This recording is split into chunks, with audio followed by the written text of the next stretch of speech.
আলহামদুলিল্লাহ, প্রথম রমজান এবং প্রথম ইফতার আমাদের খুবই সুন্দরভাবেই কেটেছে। নিজের হাতে সব ধরনের ইফতার বানিয়ে সবাই মিলে খেলাম, মিলেমিশে খুবই ভালো লেগেছে এবং আনন্দও লেগেছে, যেটা বলার মতো না। আসসালামু আলাইকুম, কেমন আছেন সবাই? আশা করছি সবাই ভালো আছেন। আমি আলহামদুলিল্লাহ অনেক ভালো আছি। তো ভোর রাতে আমরা ভাত খেয়ে তারপরে আমি পেঁয়াজের জন্য ডাল আর বুট ভিজিয়ে রেখেছি। সকাল সকাল উঠেই আমি বুটগুলো সিদ্ধ করে রেখেছি, যেগুলো রান্না করব ওগুলো রেখে আরগুলো ফ্রিজে রেখে দিব। এর ফাঁকে ঘরে সব ধরনের কাজ সেরে আমি বসে পড়লাম পাটায় পেঁয়াজের জন্য ডালটা বেটে নিতে। আমরা কখনোই ব্লেন্ডারে পেঁয়াজের ডাল বাটি না, পাটায় বাটি, এতে স্বাদটা কিন্তু আরো ভালো লাগে। আর আমি সবসময় চেষ্টা করি দুপুরে আগে সবগুলো কাজ গুছিয়ে নিতে, তারপরে দুপুরে পরে নামাজ কালাম পরে কোরআন শরীফ পড়ে তারপরে আস্তে ধীরে রান্না করতে ঢুকবো। ডালটা বেটে বসে পড়লাম আলু নিয়ে, যেটা আমি আলুর চপ আর বুটের সাথে দিব। তারপরে কেটে নিলাম আমার মোস্ট ফেভারিট ইফতারের সবচেয়ে বেস্ট বলতে পারেন যে আইটেমটা বেগুনি। বেগুনির জন্য বেগুনগুলো পাতলা পাতলা করে কেটে নিচ্ছি। এটা কিন্তু আমাদের গাছেরই অনেক বড় একটা বেগুন। তার সাথে রান্না করার জন্য যা যা লাগে, পেঁয়াজ কাঁচামরিচ যা যা লাগে সবকিছু আমি কেটে একটা থালায় নিয়ে নিলাম গুছিয়ে, যাতে পরে ঝামেলা না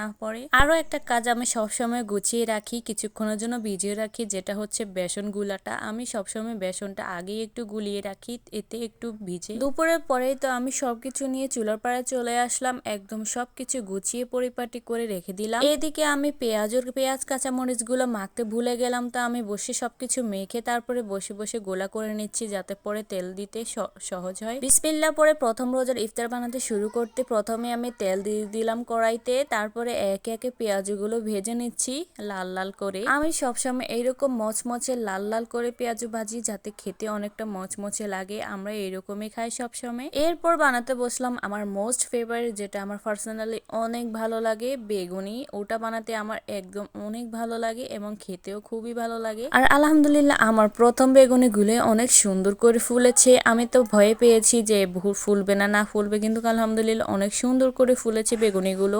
এরপর আমি আস্তে আস্তে আলুর চপগুলো বানিয়ে নিচ্ছি একটা একটা করে। সময় স্বল্পতার কারণে আমি বুন্দিয়া বানালাম না, একদিন বানিয়ে অনেকদিন ধরে স্টোর করে রেখে দেবো ফ্রিজে। মাশাআল্লাহ আমার আলুর চপগুলো অনেক সুন্দর করে ফুলেছে, আমি তো কল্পনা করতে পারিনি এত সুন্দর করে ফুলবে। আর এই যে দেখুন, আমি একটা বাটি ভরে আলুর চপ পেঁয়াজ ও বেগুনি বানালাম। সব কাজ শেষ করে আমরা বসে পড়লাম ইফতার বানাতে। আর ইফতার বানানো কিন্তু আমার কাজ না, আমাকে সব সময় হেল্প করে আমার ছোট ননদ। আমি সবকিছু বানিয়ে দিই আর ওর সব সময় বসে বসে সবকিছু কুচি করে শরবত বানা, এটা ওর কাজ। আর আলহামদুলিল্লাহ তারপরে দিয়ে আজান দিয়ে দেয় আর আমরা রোজা ভাঙলাম আর সবাই মিলে ইফতারি করলাম। আমাদের থেকে খুবই ভালো লাগেছে। তোমাদের প্রথম রোজা কেমন কেটেছে অবশ্যই কমেন্টে জানাবা। আর কেন জানি না আমার রমজান মাসের ইফতারিটা এত ভালো লাগে, আমি তো বল থেকে চেটে পুটে খাচ্ছিলাম। তো আজ এ পর্যন্তই, সবাই ভালো থাকবেন, সুস্থ থাকবেন, আল্লাহ হাফেজ।